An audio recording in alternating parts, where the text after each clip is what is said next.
some dark shit going on around the world right now that the public knows nothing about. When my father passed away, the funeral expenses were too much for my mother to handle, so she sold me into trafficking to pay off the loan. I was forced to work at Lake Volta, barely able to walk. Lake Volta is the largest man-made lake in the world with crushed trees at the bottom of the lake. It's where thousands of children like myself are sold and brought to work as slaves. Without even knowing how to swim, I was thrown into water and forced to dive to untangle steel nets that are caught on trees. We weren't allowed to leave until we were done, and this could have taken hours and hours on end. Most of the kids didn't know how to swim well and would get caught by the nets or trees and drown. I'd come back above water waiting for my friends, only to find their bodies bobbing up next to me. If drowning didn't kill you, then it was malaria. Even though it's a completely treatable disease, we never had access to basic medicine. But most of my problems stemmed from the late nights. I was denied food if I didn't wake up at 3 a.m. to get to work, and was beaten by my slave master. My slave master conditioned me to think this was the very best that life could get. The only kids that found freedom were taken by other men around who took kids to their boat and were never seen again. From what we knew, our slave masters told the other kids and I to never go with them because those men harvest the fresh organs of children. Death was at every corner, and the heat coming from the beating sun constantly reminded me of how hell is very much around me. One night my fate changed for the better. I was approached by two men, and they treated my wounds with a promise of saving me and some other boys. They took me to their boat and handed us drinking water, and we set sail. I felt safe with these men, but then it hit me. Aren't they the ones who harvest our organs? Why did I just blindly agree to go with them?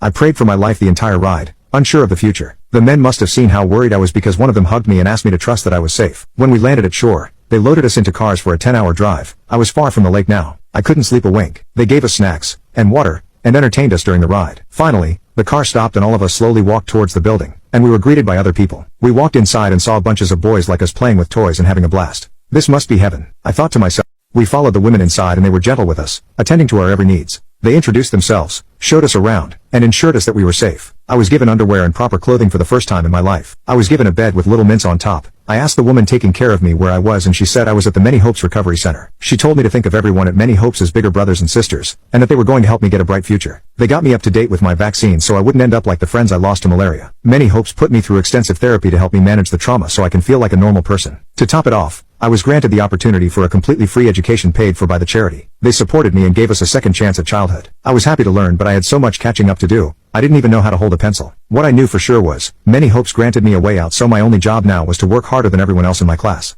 All of my continuous hard work paid off, and I was awarded the highest honors of admission to university, all semesters and supplies paid for by Many Hopes. I did everything everyone around me thought I would never do. However, it didn't mean my struggle stopped there. Working in school through all the traumas Lake Volta gave me was one of the biggest challenges I faced. I struggled to make friends out of the innate fear that my friends, like the ones in the lake, would too pass away. The children physically can't know of a way out, but what if I could be their way? I graduated in May 2023 and returned to my home village of Winneba with the sole purpose of helping every kid. I introduced myself, and a swarm of children hugged and paraded me. They told me that my grandmother had told them stories about me and always wanted to meet me. To them, I was one of the few who made it out. I took it upon myself to make a change so they could make it out too. Right now I'm part of Many Hopes' team, the same one who saved me years earlier, running investigations to locate kids who are trafficked, finding out where their homes are, and freeing them out of child slavery. Our Many Hopes facility receives donations to this day, and every cent goes a long way to ending modern slavery. It's remarkable to think there are good people in the world who care about our cause and care about saving these kids. It's so easy to live in comfort and turn a blind eye to the rest of the world like I almost did while I was in school, but I've seen change being made by those who pay attention. I myself am a prime example of the change made by people who care, and by foundations like Many Hopes that make a difference.